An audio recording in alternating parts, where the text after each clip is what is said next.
Pablo, e aí, o que você descobriu?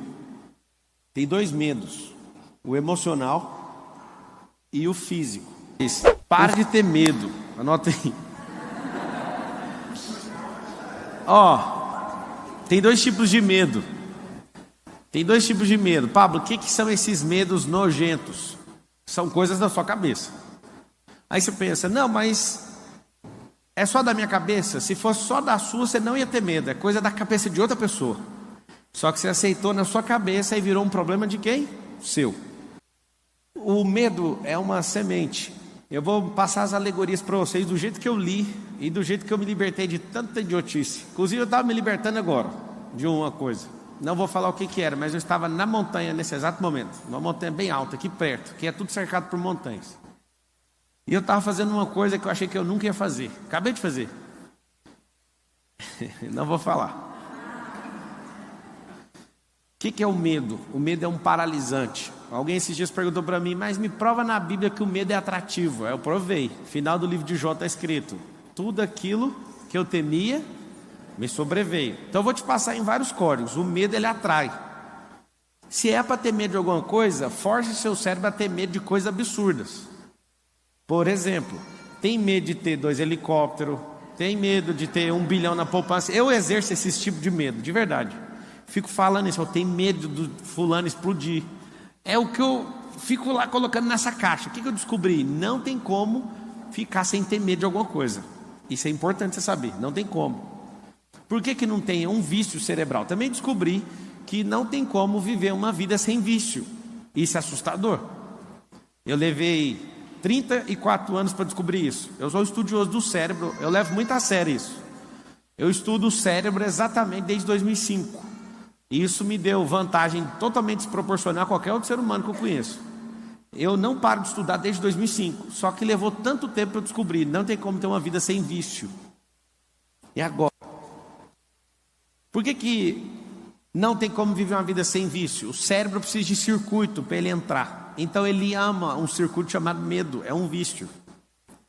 E aí eu percebi que não tem como viver sem um vício. E se eu estou testando e já comprovei, e já estou testando em novas fases, eu descobri que eu tenho que viver sempre viciado em alguma coisa. E aí o que eu faço? Eu faço uma lista de vícios que eu vou entrar, porque o cérebro, ele tem um problema. Isso é físico. Se alguma coisa está parada, ela tende a continuar que jeito? Parado? Se está em movimento, ela tende a continuar o quê? O medo, ele é paralisante. Então, ele é um vício. É um vício que não deixa você fazer nada. Então, você tem que ter um vício. Qual que é meu vício atual? Tem que assumir. É pilotagem. Estou investindo algumas centenas de milhares de reais, comprando carro de corrida, carreta, montando um time de piloto, fazendo doideira. Comprando simulador daqueles que até treme, faz tudo. Tudo. Investi o ó do Borogodó. Ainda é só o começo. Mas eu entendi uma coisa: esse vício vai acabar tal data. Eu já coloquei data. Por quê? Porque eu quero ir para o próximo vício. O que é um vício? Anota na frente assim, ó. Vício é um circuito. Agora eu tenho uma pena. Na verdade eu não tenho pena e nem dó de ninguém, mas é ruim para você. Você ser viciado em beber bebida alcoólica, por exemplo, não tem dádiva nenhuma nisso. Você ser viciado em fumar, viciado em ver pornografia, o que você ganha com isso? Seja viciado em coisas que você vai ser edificado. Mas uma coisa eu sei: por que uma pessoa às vezes é muito religiosa, ela fica 30 anos num vício religioso? Porque é vício. Você fala qualquer coisa, ela não aceita nada. É um vício que a cabeça dela entrou e não quer sair. Então o que eu percebi? A gente não vive sem vício. Vício é igual a circuito. Você tira o lado pejorativo da palavra e instala uma coisa que é edificante. Você vai sempre escolher uma coisa nova para você colocar no lugar. Então, por que eu coloquei esse nome antimedo? Eu coloquei esse nome porque se você instalar um antídoto das coisas que você não quer pegar, você instala. Eu estava lendo um livro do Nassim Nicholas Taleb, Antifrágil, e aí nasceu desse livro. Só que eu fiz uma palestra primeiro, não sabia que isso ia virar um livro, que eu ia ficar falando disso. Eu fiz a palestra, apertei delete e excluí a palestra. Falei, ninguém tem coragem de sair de casa para falar que tem medo, quem que vai fazer isso? Aí eu excluí, aí eu falei, ainda bem que eu não apertei Shift e Delete, apertei só Delete. Shift, Delete, se quiser saber no Windows, apaga, né?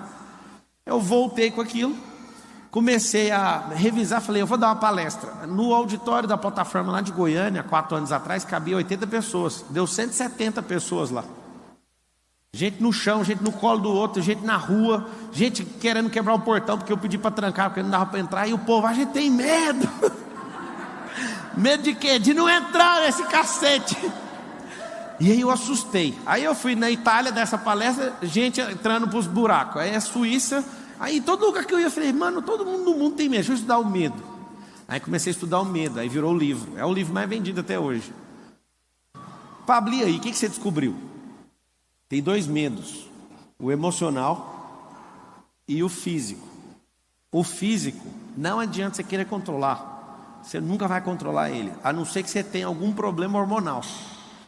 É uma falta de algum químico que faz você não sentir medo no seu cognitivo, mas na sua alma é um problema seu, é da emoção. Para onde habita a emoção? Na alma, é metafísico.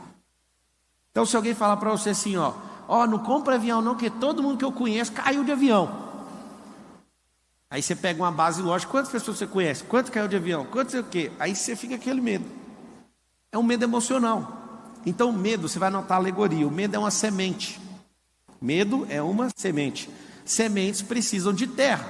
O que é terra?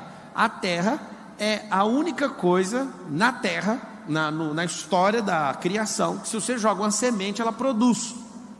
Então semente não produz com vento, não produz com fogo, não produz em ouro, produz em terra. Quem que produz todas as coisas? Fala com a boca, igual a escolinha, fala assim, terra. Então tá bom, você veio da terra, volta para a terra, tudo que você planta, a terra devolve. Muitas vezes mais, inclusive. Então quando a pessoa planta uma semente do medo na sua terra, você anota, a terra é o cérebro. Quando a pessoa coloca essa semente no seu cérebro, acontece algo importantíssimo que você tem que saber. Você não vai colher uma semente, você vai colher 1000. A pessoa põe um medinho em você, assim, você tem que ter estabilidade. Tem alguém lá em casa, né, que eu nasci numa família. Nessa família, uma das pessoas lá de casa, agora, tudo que eu falo, eles ficam pegando uns pedaços, mandando no WhatsApp. O que você quer dizer com isso? Eu não vou falar mais o nome de ninguém. Pronto. Alguém lá da minha família falou para mim que eu tinha que ser funcionário público. Aí eu falei, peraí, eu nunca peguei numa apostila, nunca escrevi nesses trem e tal. Papo, você é contra nós? Você tem que lembrar que quem é livre não é contra você fazer nada. Esse é um outro sintoma de quem não tem medo, ele quer a liberdade. A liberdade custa caro. Você tem que entregar os medos, senão você não vai ser livre nunca. E aí o que aconteceu? Eu lembro de ter essa configuração, uma semente plantada e regada por muitos anos. Tem que ter um bom emprego, ganhar 5.000. O seu ápice de vida ganhar 10.000. 10.000 não dá para pagar nem a... Vou falar isso não. 10.000 não paga nem o tanque da lancha para dar uma volta. Não sei se vocês sabem, quando vocês tiverem uns barcos, 10.000 é para encher o tanque, para você andar um dia mesmo, bem andado. Aí a pessoa quer viver uma vida para ganhar esse salário. E eu que ganho menos. Lembra que alguém que é livre nunca está importando se você ganha muito ou pouco. Isso é problema de quem? Seu. Só que essa semente, por muitos anos, você tem que ser estável, você nunca vai alcançar prosperidade. Por quê?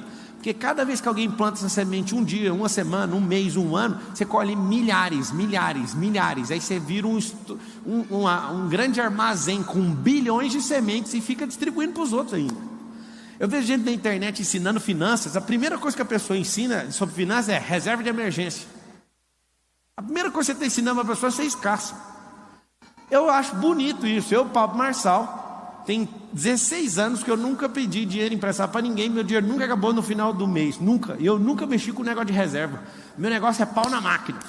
Eu sempre me coloco na pressão para produzir. Eu sempre compro um negócio. Agora não é assim mais, infelizmente, porque eu gostava de ser desafiado. Eu gostava de falar que ia comprar um negócio que não tinha um dinheiro, aí eu tinha que me foder para pagar.